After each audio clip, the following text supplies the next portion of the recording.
Proceed, Mr. O'Neill. May it please the court. Deputy Colonna was parked on the side of the highway. He observed Mr. Larremore drive by him. He then did a U-turn, pulling out and racing to catch up with Mr. Larremore, reaching speeds up to 94 miles an hour.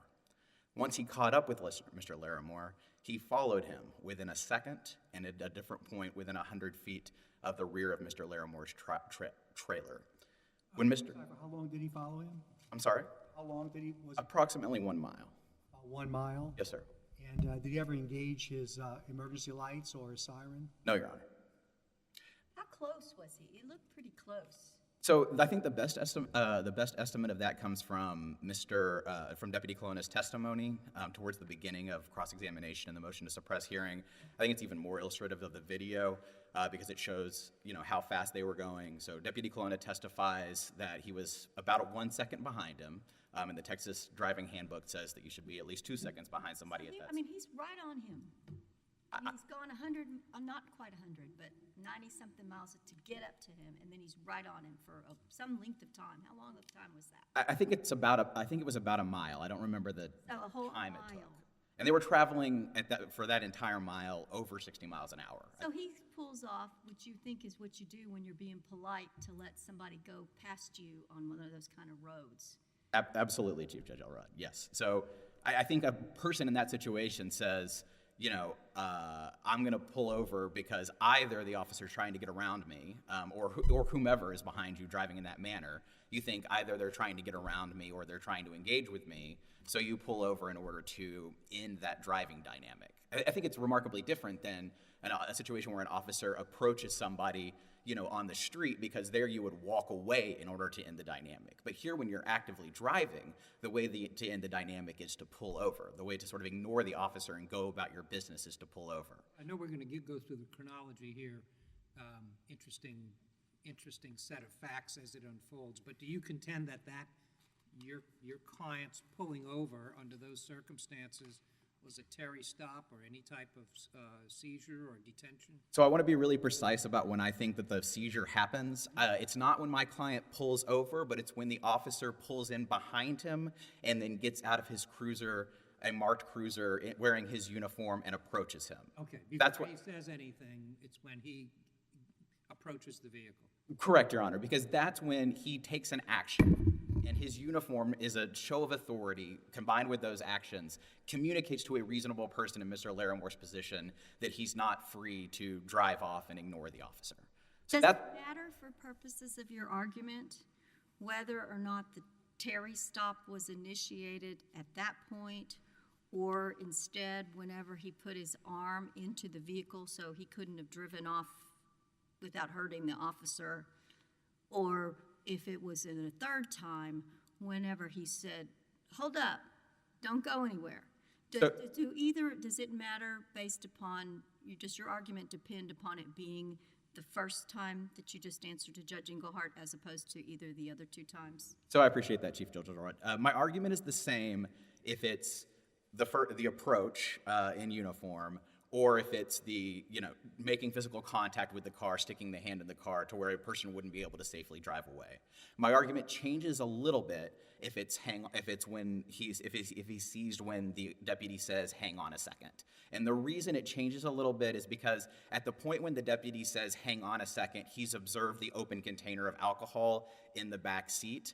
So in order for me to, if it's at the hang on a second point, I think I have to either show that which the district court found and the government doesn't contest, that the observation of the alcohol was the fruit of an unlawful search, or I have to show that the investigation into the open container violation was not expeditiously investigated, such that the open container violation can't justify the reasonable suspicion that, or support rather the reasonable suspicion that then would have justified. How long did this from the time that the person pulled over until the discovery of the people in the horse trailer, how much time elapsed in total? About 16 minutes. I have the precise time, if you give me just a second. I think the admission, so the discovery of the people actually took a little while. But really what happened was the key sort of time stamp is Mr. Larremore saying, I've got 3 cousins in this compartment of the horse trailer. So that's when I believe that Deputy Colonna has probable cause. And that happens just after 1730 on Government's Exhibit 2, which basically starts at the beginning of the conversation. So as we've discussed, and as Chief Judge Elrod lays out, I think that not only it was the approach followed, the driving followed by the approach of seizure, the physical contact with the car making it dangerous for Mr. Larremore to drive away, communicated to a reasonable person in his position that he wasn't free to leave, the officers making contact with his car in order to lean into the back and search it, especially given that Mr. Larremore was able to observe that, communicated to a reasonable person in his position that he was not free to leave, and the officer's instruction to hang on a second similarly communicated a seizure. The only thing that the district court and the government say in response to that is that Larremore did not perfectly comply with the officer's instruction to hang on a sec. The district court makes a factual finding there because the district court finds that he immediately exited his truck. If you watch Governments 1 and 2 together, it's clear that he doesn't exit his truck until Deputy Colonna has already walked towards the sort of parallel with the trailer as if he's going to his cruiser, and then deviates to show more interest in the trailer again. That's what causes Mr. Larremore to exit and speak with him. Doesn't he put his arm on the he pats the trailer? Yes, he does pat the trailer too. And then he comes out.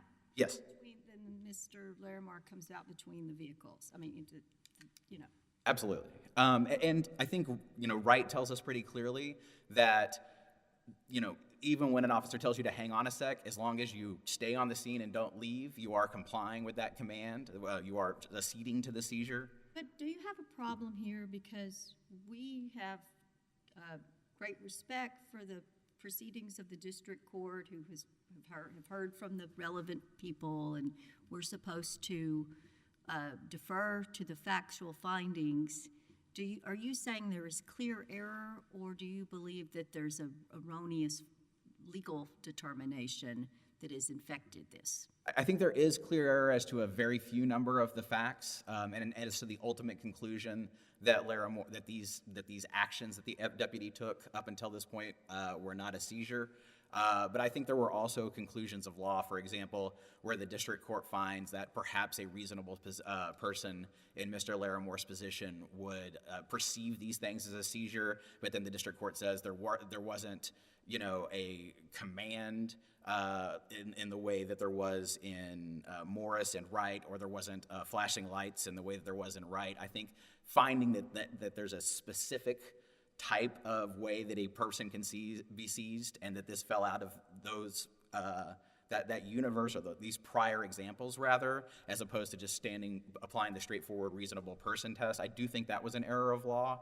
But I think because all of this is captured on the video, there was not actually very much that Deputy Colonna, interpreted in his testimony to indicate that, or to make this court doubt what's on the video. And because this court So are you saying this is a Scott v. Harris moment where we can override because the video clearly shows certain things? Is that what you're saying? Yes, that's precisely my argument.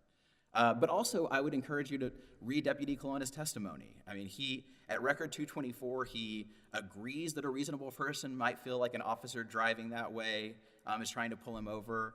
At Record 244, it says he was trying to get close enough to read the license plate, and that's why he was driving in that manner.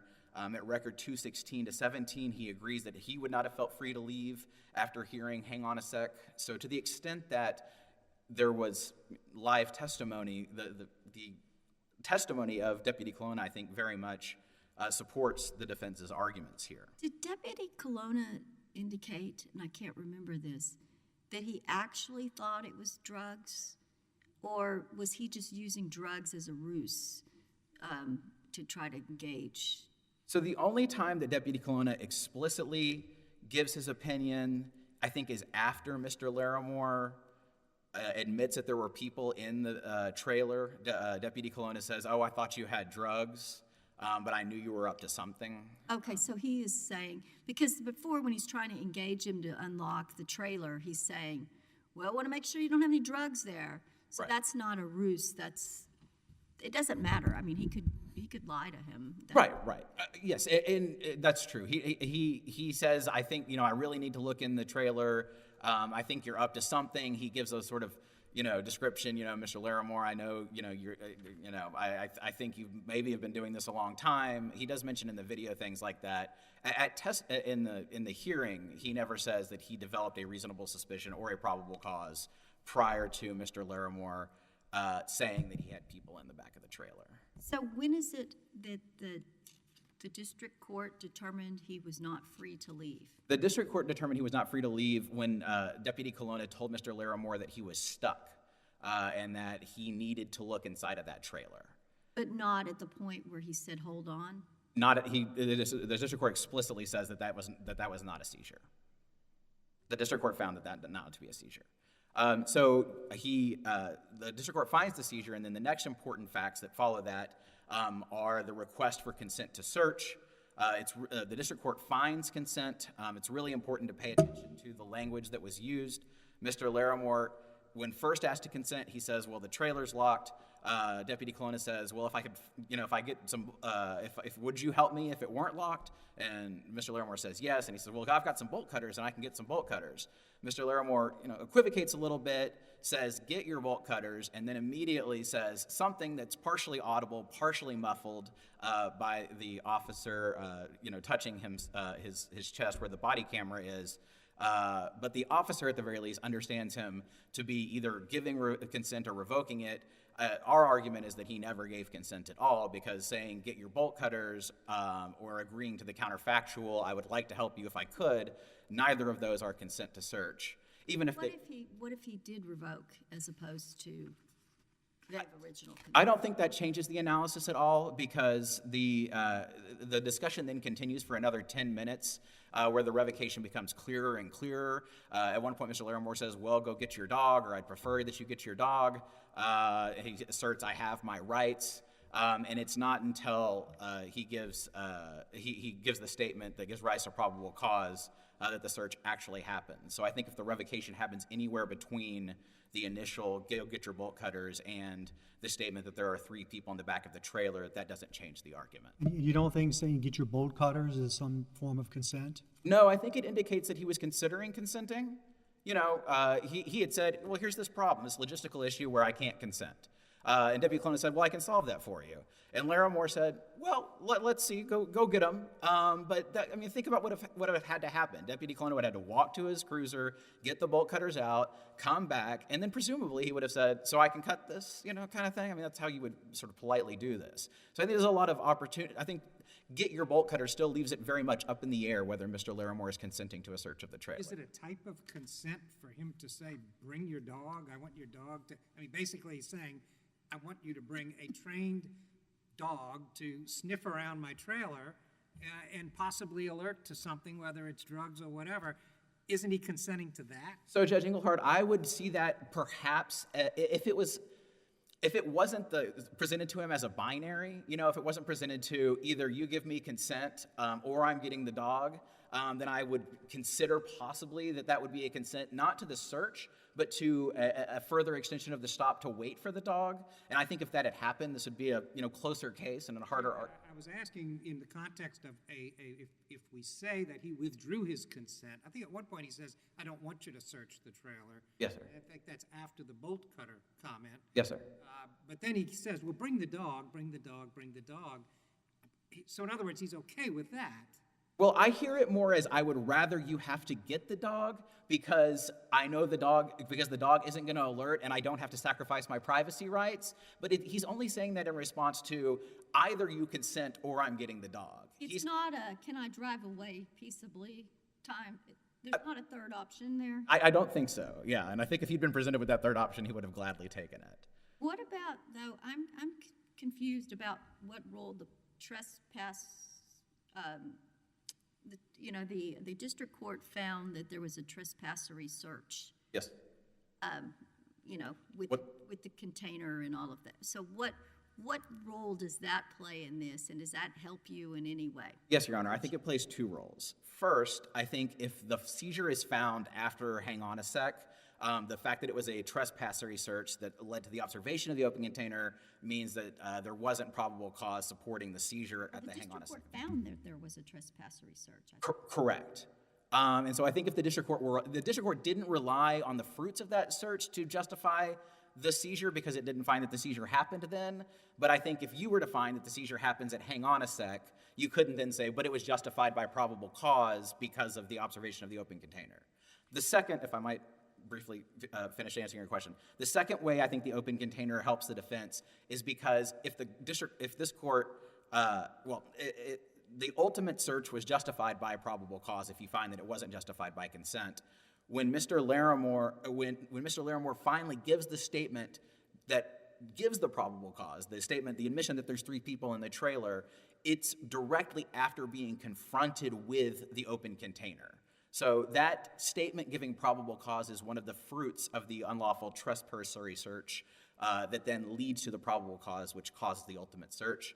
So I think the open container gives me an independent grounds for suppression in that way. Thank you. You saved time for rebuttal. Yes, Your Honor. Mr. Banister.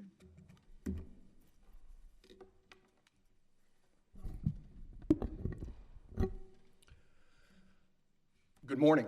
May it please the court. I am Joshua Banister on behalf of the United States. The government asked this court to affirm the district court's ruling denying the motion to suppress for 2 reasons. First, the district court's determination of when the seizure occurs is plausible under the facts of the record. And second, the period of delay between the point at which the district court determined that a seizure detention did in fact occur to the point at which probable cause was to develop for the search was reasonable under the circumstances. Well, that leads, you said is plausible. You very carefully said is plausible. Yes, Your Honor. What if under Scott v. Harris we're allowed to look at the video and make the determination, and if it's not plausible, that there's a given answer, and we know what the answer is based upon the video? Yes. How does that interact with deferring to a plausible determination? It's an interesting legal issue that's arisen with the use of videos by courts of appeals and the Supreme Court to override district court determinations. It's still evolving. Yes, Your Honor, very much so. So the government's position is actually the video helps the government's position, and so is very emphatic that this court does in fact look at that video. We would simply argue that upon review of the video and what it shows, there isn't going to be an indication that what the district court found in terms of the facts was not plausible. So certainly the video is very much included in this court's determination, but it still works within that framework of the clear error analysis. Did what the court find as a matter of fact, supported by what that video shows, was that a plausible finding? And if not, then of course, yes, this court could then look at essentially the whole thing de novo and substitute essentially its findings for what the district court did. We simply are putting forth that it's not necessary to reach that second step because the video itself does in fact support what the district court found. And I'll make a quick note in the record. During Deputy Colonna's testimony, in fact, between, I believe it was 196 and 199 of the record, that's most of his direct testimony, you can actually see in the record that the district court, and in fact the government's position, was simply to have the district court review the video. Basically, his testimony is about sort of why he wanted to follow Larremore to begin with, and then what happens after the point of the arrest once he has the probable cause. And the middle part really is just letting the video speak for itself. Because of that, why don't you begin, you're jumping to where the district court found there to be a detention, but why don't you begin from the beginning and discuss the initial pulling over of the truck and whether or not you believe that was coerced by the police officer or whether he pulled over voluntarily. Certainly, Your Honor, the government's position is that was voluntary. We look at it from the position relying on what this court has actually said in Mask, that following a vehicle the way the deputy did is really no different than some form of open surveillance. It's not coercive. It does not require whoever's in front of the deputy to actually pull over or to take any action for that matter. I would actually also like to clarify a couple points in the record on what the video shows, because there was, Judge Guidry, you actually had some questions about the distance and the time. Whether in terms of the distance, I can't speak specifically about how long the distance. What I can tell you is the deputy comes within sort of a consistent distance with the vehicle at 6 minutes and 22 seconds on the dash cam video. The vehicle, Mr. Larremore's vehicle, then begins to pull over to actually stop at 7 minutes and 21 seconds. So depending upon speed, that constant rate in which he's following lasts for approximately 1 minute. In that period of time, what the video does show is that the deputy is using the hash lines 3 hash lines back from Mr. Larremore's vehicle. And in fact, speaking of safe driving, the side rear view mirror of Mr. Larremore's truck is always in view. And as they say, if you can see the rear view mirror of the truck with a trailer, that truck can see you. The only time that distance actually closes is after about the 7-minute mark. You see Mr. Larremore's truck take something of a gentle curve. It turns just slightly and reduces speed, and so that closes the distance. So we would gently push back that the deputy was ever right up on Mr. Larremore. And so because of that, again, it goes back to this plausibility in terms of what the district court found, that the deputy was certainly openly surveilling. He was suspect of why Mr. Larremore was there, but that, he had suspicion based upon information he received that is correct. that he was involved in smuggling. But was it human trafficking, or was it drug smuggling, or was it just smuggling that, in general, that he had heard information about? Based on his testimony, Your Honor, the government believes his personal inclination was that it was some form of drug smuggling. However, that road in and of itself is used for both. In fact, part of the reason he had the suspicion was that the road to the north of their position is a Border Patrol checkpoint that does not operate 24/7. And in fact, at the time that he observed Mr. Larremore on the road, was about to undergo, well, I should say it was closed at the time, but it was at the time that it would undergo a shift change, which is actually a very common practice for smugglers, is either, and this is what Mr. Colonna testified to, is that smugglers will either scout the checkpoint so that they know when it's closed, or if they don't know, or if they know that it's operating, they will try to sneak their loads through at the time of a shift change because... But you don't contend that he had reasonable suspicion for a stop at the beginning of this? No, that's never been the... So I don't want to detract you from your argument. Now, was there... discuss the pulling over. Discuss whether that would be him just pulling over but not stopping to allow someone to pass him, or pulling over to stop. There's 2 possibilities there. You know, I know that it is a practice in Texas for people to pull over and let someone come by them, but they wouldn't necessarily come to a stop. They would just pull over, continue a certain speed, and let the other person pass them, and as opposed to someone pulling over and stopping on the side of the road. If I understand your Honor's question, in terms of Mr. Larremore, what we see is Mr. Larremore turns on his blinker, pulls all the way over, and then he doesn't just continue driving. He reduces his speed and then goes, not partially to your Honor's question in terms of that kind of getting onto the shoulder but giving enough room for the car to pass. His vehicle goes all the way over off to the side of the road and comes to a complete stop. Our position there is... I'm sorry, Your Honor? You turn the ignition off at that point. I do not believe so, Your Honor, and that's based on I think when we get to the body cam, I believe you can still hear the engine running. The car is still shaking his hand time. Correct, Your Honor. So And he didn't turn the car off. he did not turn the car off, and so our position is nothing required Mr. Larremore to pull off to the side of the road to let the deputy pass or to stop. The fact that he chose to stop was completely volitional. The fact that the deputy chose likewise to stop and to make contact with him does not, just because he is a deputy, convert that encounter into a detention at that point, and that is what the district court ultimately concluded. Now, please discuss the initial approach to the truck and where the officer physically touched the truck, or where he may have crossed the plane of the open window. Yes, Your Honor. So on the dash cam, we see that the officer walks up the side of the truck, looks into the empty trailer, which actually was part of his suspicion. He thought it was odd at this time of day that Mr. Larremore would be on this road with an empty trailer. He then walks up the side of the truck.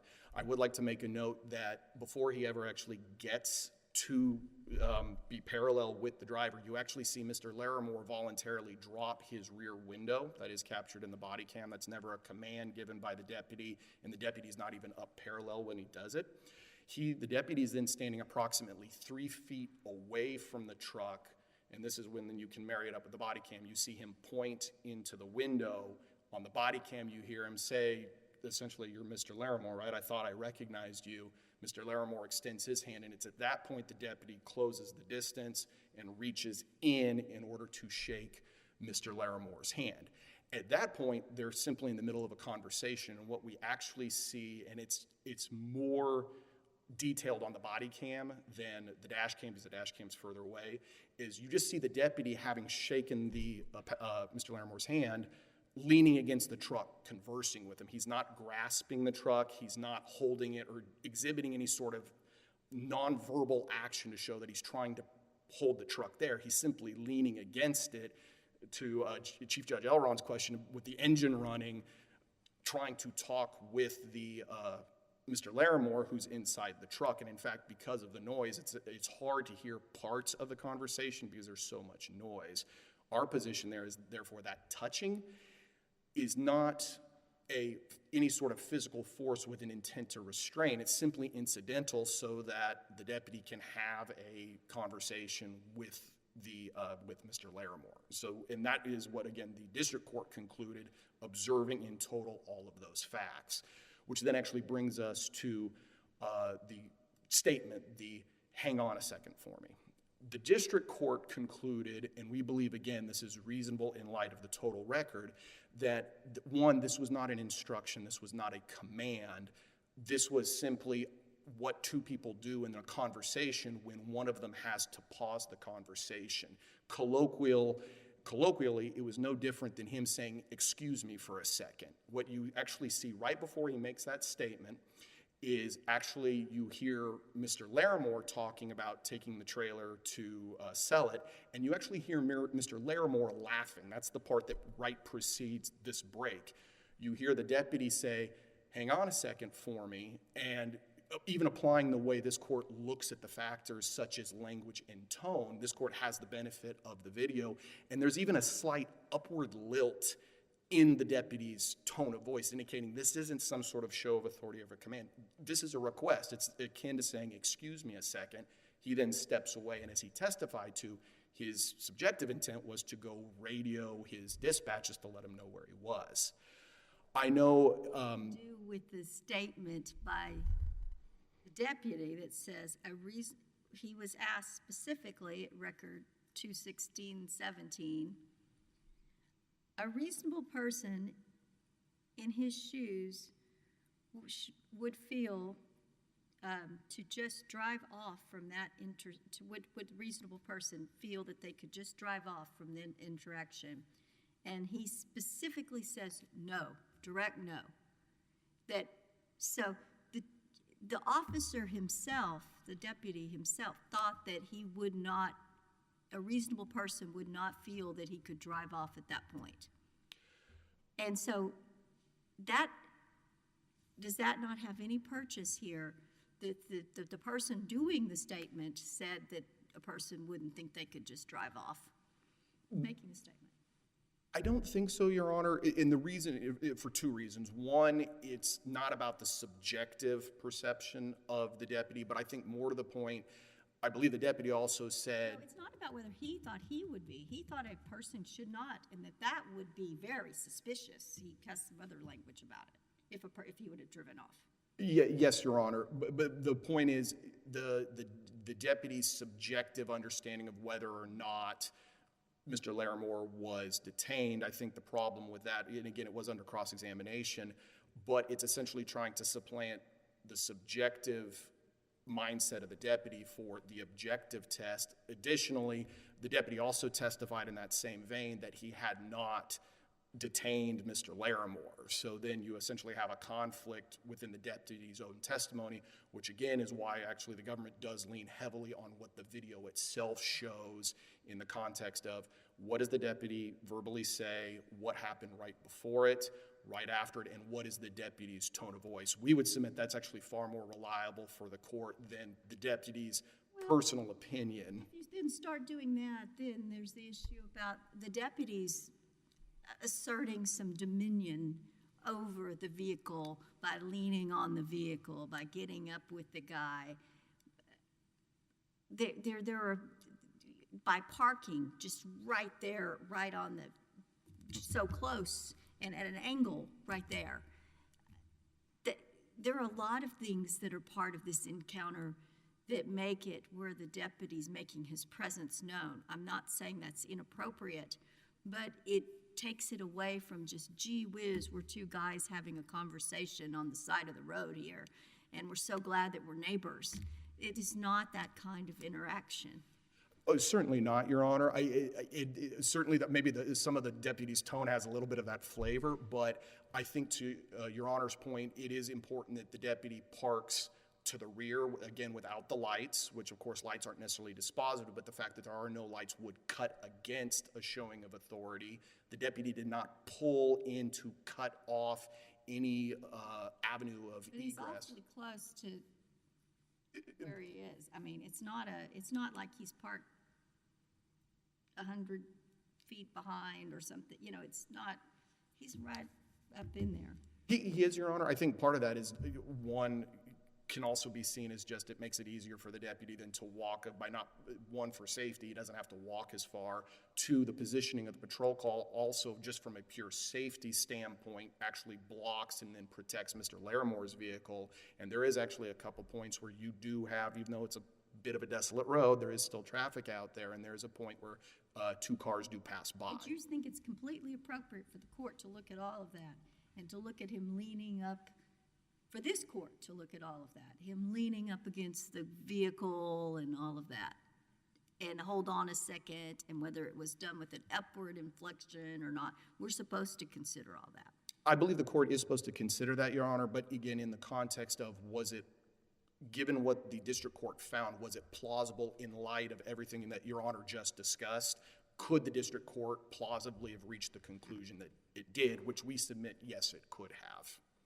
And after the hang on for a second comment, pick it up again there and go through his observation of the open container. In terms of the observation of the open container, you can't even actually see the container in the video because the body cam sits too low. Our position and why we didn't really brief even on, I will as an aside say, we don't concede actually that there was a trespass search. The reason, however, we did not brief it is we took the position that essentially the open container can be excised out relative to the analysis of the reasonable suspicion. It's simply, especially by given when the district court found that the seizure occurred, the open container, for all intents and purposes, for that analysis doesn't have to exist. It's not something that the officer was relying upon in order to make the detention, which actually brings me sort of to my second point about the delay period. Our position is that there was no extension of the stop because the whole point of the stop, once it became a stop, was to investigate some form of smuggling, be it drug smuggling, which it does seem from the record that's what the deputy thought it was, or could be still alien smuggling. So it wasn't a question of did he appropriately or inappropriately extend the stop. The question was, did he diligently investigate what was the basis for the stop? And we submit that he did because, in fact, he had, when you look at what the court said the show of authority occurred when the deputy said, I need to look in that truck, showing I'm a deputy and to discharge my duties, I have to do this thing. So before we move off of the container, to the extent that we think, or we may think, it's important to the analysis to study the chronology, is it your position that the container nonetheless was in plain view? The officer was in a position in which he was entitled to be and could see what he could see from that position? Yes, Your Honor, our position is that, and that's in part buttressed by the fact that before the officer, so we would maintain that the officer's physical position up against the truck was completely okay. The fact that then Mr. Larremore voluntarily, before the officer ever got up there, lowered the rear window, meaning anything that's visible in the back seat is visible to that officer, is completely within bounds of then the officer's conduct. We would take that position. And the observation occurred just after he said, hang on for a sec. That is correct. As he was beginning to move away, he saw the open container. That is correct. What the district court then found, though, is just simply the deputy gave no indication to Mr. Larremore that he knew that he saw it, so it doesn't come up again until about 15 or 16 minutes into the body cam where he mentions it, and then actually it comes up in the context of trying to locate the key, or whether or not there is a key at this point to the trailer, and the deputy brings it up to say, look, I've seen an open container. That gives me probable cause to look in the truck. But that was after he said, I need to see inside the trailer. That is correct, Your Honor. That's approximately 10 minutes. So the seizure, based on the district court's ruling, the seizure occurs at 3 minutes and 58 seconds on the body cam video. We will point out that the deputy actually already had consent to search at that point. He actually receives, so the seizure occurs at 3:58. He actually receives consent to search the trailer at 3:40. The deputy asked the appellant if he'd be willing to help the deputy look in the trailer, and the appellant says, quote, yeah. Then it becomes the discussion of not whether he can look in the trailer, it's how are they going to do it because of the locked locked trailer door. And I see my time has expired, so with that, pending any other questions by the court, the government asks that you affirm the district court's ruling. Thank you. Thank you, Mr. Banister. Mr. O'Neill?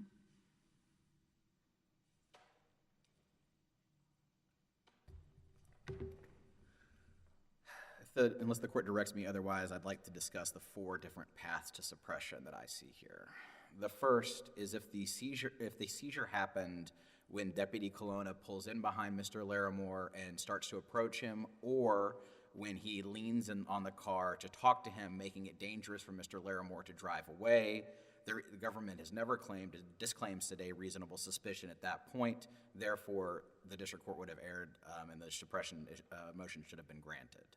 The second path to suppression is to find that the seizure happened at the hang on a sec moment.